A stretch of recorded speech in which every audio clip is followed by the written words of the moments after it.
Since we're talking already about women's wrestling, there was another woman that has made her return on the last SmackDown of the year of 2022.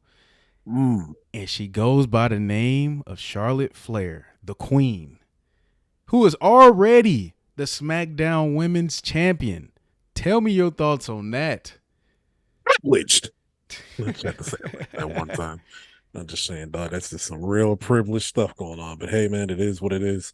I know on the podcast I've said it many a times that, I can't wait for Ronda to get out of here. But I'm like, just when I'm starting to like Ronda in these last 2 to 3 months, boom, no longer champion. I'm like, what? What? And then top of that, we just let her come back with barely to little to no build up, and she's like, all right, title's mine. I'm like, what? What?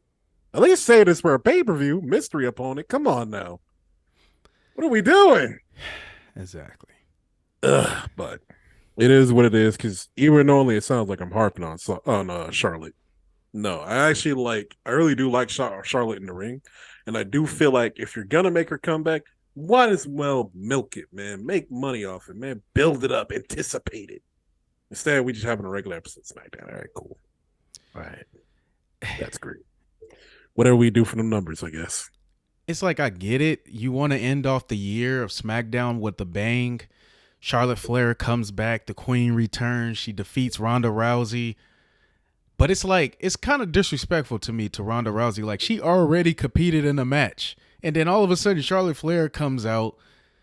And then she's just like able to just beat Ronda Rousey. And it's like, dang, I have the same point of view as you. It's like, to me, and I'm a Charlotte fan, I think Charlotte Flair is one of the greatest of all time. And she's dang near on pace to be the greatest of all time when it comes to women's wrestlers. But to me, it's like, she could have won that maybe at WrestleMania or something, like a bigger stage. But dang, like, as soon as she comes back, she's already crowned the champion that quick. It's like, come on now. Come on. Yeah.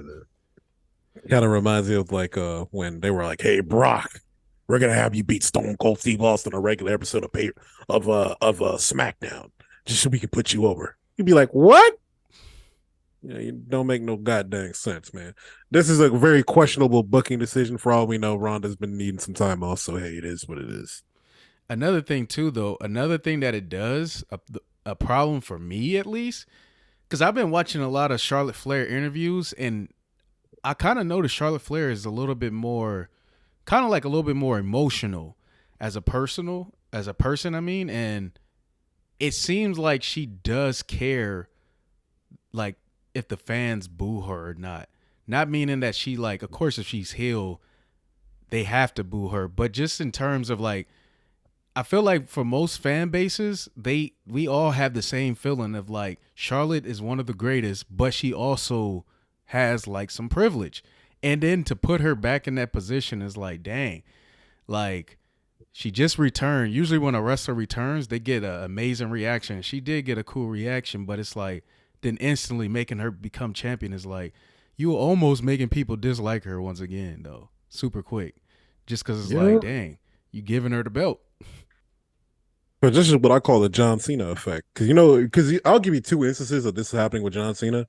John Cena, eating his vegetables and getting a balanced breakfast and coming back with some vitamins to the Royal Rumble after everybody hated him. He just immediately, I'm the winner and I'm about to be champion. Like, God dang, John, you just came back. Mm-hmm. Or my favorite, when Rey Mysterio won the belt on Monday Night Raw, and guess what?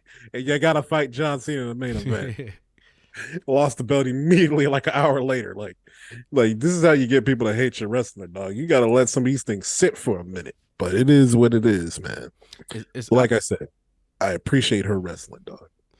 It's like speaking of those, I remember one of the worst cases that happened is when Batista came back, and then he won the Royal Rumble, and then people were just like hating on him because that was during the Daniel Bryan era where everybody wanted to see Daniel Bryan win, but Batista won.